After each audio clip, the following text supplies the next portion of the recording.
Alden Richards, sumobra na ang lungkot na nadarama kay Catherine Bernardo.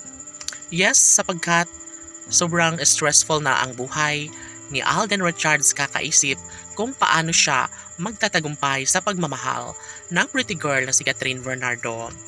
Of course, kahit ano pa umano ang mga hadlang na dumarating sa kanilang pagmamahalan, masasabing tunay nga naman na patunayan ni Alden Richards ang lahat, magtagumpay lamang siya sa kanyang pinakapangarap at hangarin na magiging makulay muli ang relasyon ni Alden at Catherine. Sana'y hindi na umano magbabago kailanman ang kanilang pagmamahalan dahil wala nang ibang mas nababagay pa sa pag-iibigang tunay ni Alden at Catherine kung mismong pag-iibigan ang nangingibabaw sa kanilang pagmamahalan, dapat lamang na kanilang mapagtagumpayan ang lahat sa kanilang relasyon. Never na mangyayari na basta magkukulang ang inialay na pagmamahal ni Alden para kay Catherine. Suntok man sa buwan na makatuluyan niya ang pretty girl na si Catherine Bernardo, ay gagawin niya pa rin ang lahat ng mga bagay na nararapat upang sa ganun ay tuluyang maibahagi at mapagtagumpayan ni Alden Richards ang kanyang wagas at tunay na pag-ibig para kay Catherine Bernardo.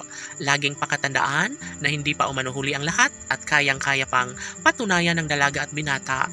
Kayang-kaya pa umano nilang gawing makatutuhanan ng lahat, lalo na at ito lamang ang nag-iisang babaeng nagbibigay saya at kaligayahan sa puso ni Alden Richards. Tanong ng mga netizens, may puruhan pa nga ba na maisaayos ang lahat sa pagmamahalan ni Alden Richards at ng pretty girl na si Catherine Bernardo?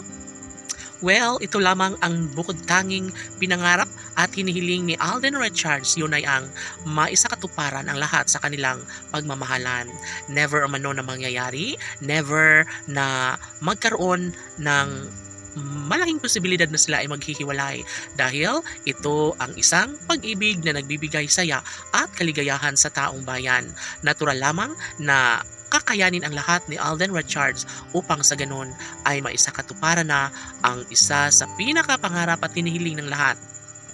Laging sinasabi ni Alden na wala nang makakapigil pa sa kanilang pagmamahalan dahil mahal nila ang isa't isa at magpahanggang ngayon ay wala nang iba pang makapag-aagaw sa kanilang pagmamahal na nararamdaman sa isa't isa. Si Alden Richards na mismo ang nagsasabi na talaga nga namang never na mangyayari na magkulang at magkaroon ng tuluyang pagkawasak sa relasyon ng Cat Den Love Team. Tapat ang pag-ibig ni Alden para sa dalaga at sila umano ang tunay na nakatadhana para sa isa't isa. Si Alden at Catherine lamang habang buhay laban.